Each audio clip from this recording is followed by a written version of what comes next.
Electric field and potential.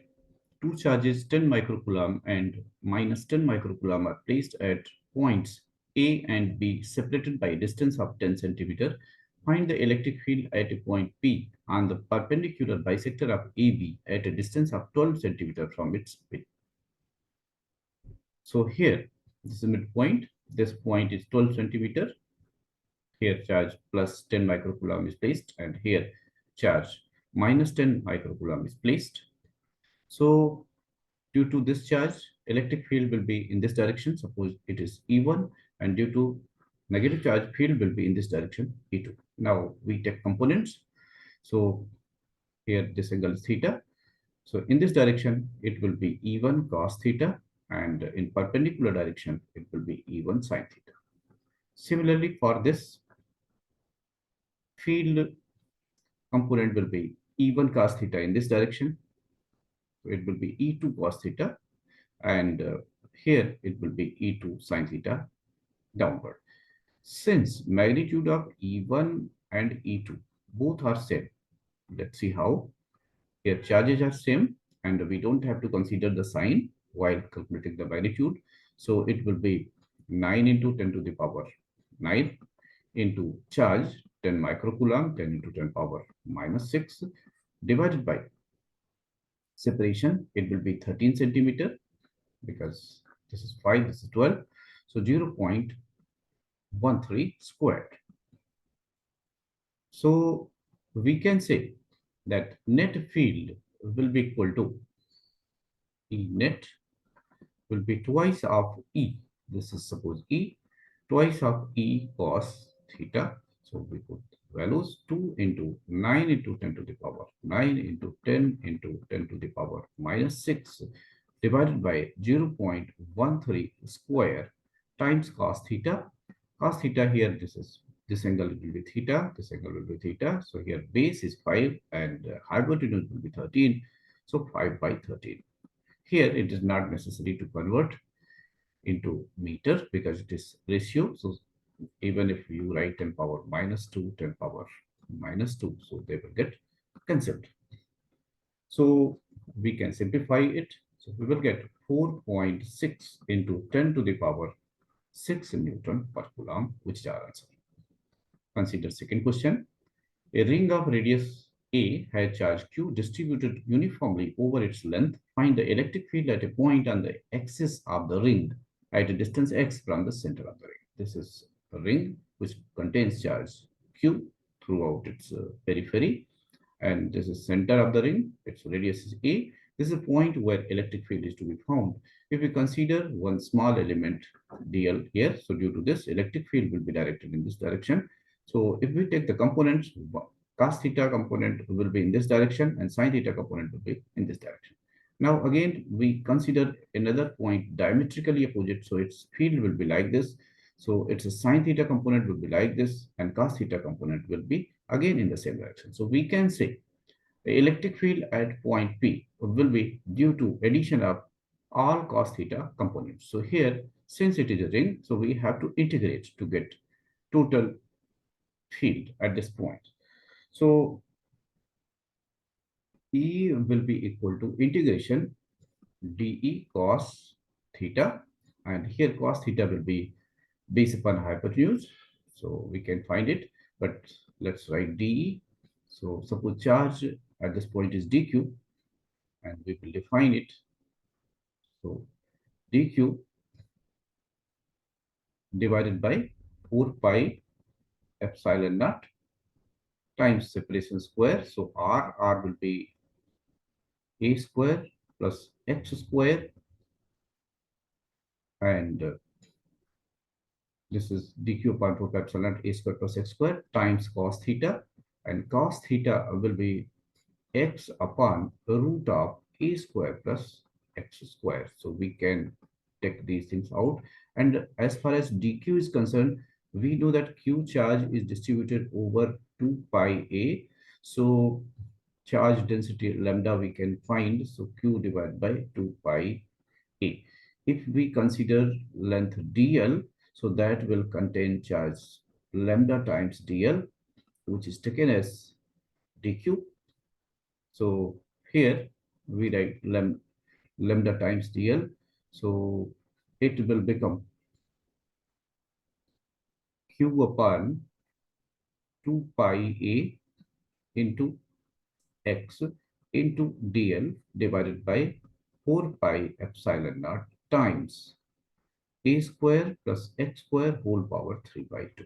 Here, this is integrable term and limit will be the whole circumference. We can say 0 to 2 pi a. Now, if we integrate dl, integration dl will give L and we put the limits 0 to 2 pi a here, 0 to 2 pi a, 0 to 2 pi a. So this will give 2 pi a. So q upon 2 pi a times x times 2 pi a divided by 4 pi epsilon naught a square plus x square power 3 by 2. So 2 pi a will cancel out and we will be left with qx divided by 4 pi epsilon naught times a square plus x square whole power 3 by 2, which is our answer. Consider next question. Three particles, each having a charge 10 microcoulomb, are placed at the corners of an equilateral triangle of side 10 centimeter. Find the work done in pulling them apart to infinite separation. So work done must be equal to potential energy of the system. So here we find P.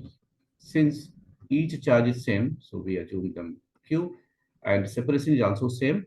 So we just find all interactions. So Q1, Q2 divided by 4 pi epsilon naught R12 plus Q2, Q3 divided by 4 pi epsilon naught R23 plus Q1, Q3 divided by 4 pi epsilon naught R13.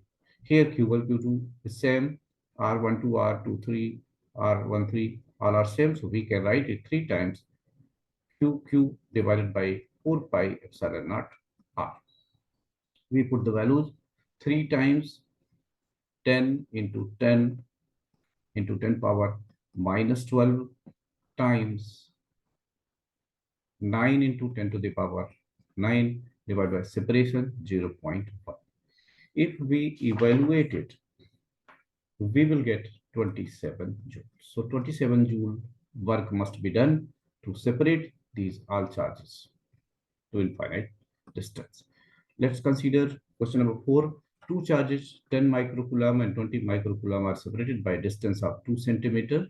Find the electric potential due to the pair at the midpoint of the line joining the two charges. So here this length will be 1 centimeter, this length will be 1 centimeter, and potential is a scalar quantity. So we have to consider the sign of the charge. Here both charges are positive. So V will be equal to V1 plus V2. So V means formula for potential is Q upon 4 pi epsilon naught R. Separation is same, only charges are different. So we write it that 10 as 10 power minus 6 into 9 into 10 to the power 9 divided by separation with 1 centimeter 0.01 plus 10 into 10 to the power, sorry, it is 20 microcoulomb. So 20 into 10 power minus 6 into 9 into 10 to the power 9 divided by separation is 0.01. So here this will become 9 into 10 to the power 6 plus 18 into 10 to the power 6, which will be 27 into 10 to the power 6 volt, which is our answer. Now let's go to next question. Figure shows two metallic plates A and B placed parallel to each other at a separation D.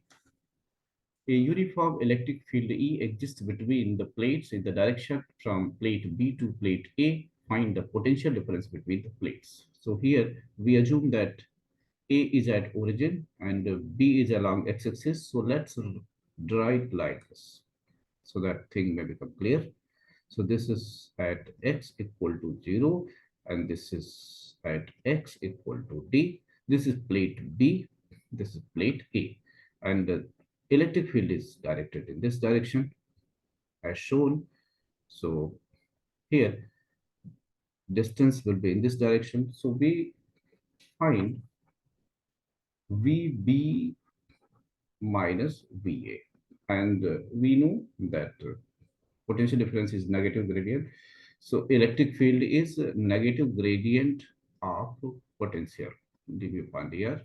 So this concept we are going to make use. So we will write minus separation. This is RA, this is RB. So RA to RB times EDR. Here dr will be in this direction and E will be in this direction. So theta will be 180 degree. And since we are taking x-axis, so we will write it RA to RB. This will become just E, and this will become dx, and theta is 180 degree, cos 180 is -1. So this sign will become plus. And now we integrate. So dx will become x. So E times x limits RA to RB, RA equal to 0 and RB is equal to separation D. So it will be ED. So our answer is VB minus VA equal to ED. Thank you for watching.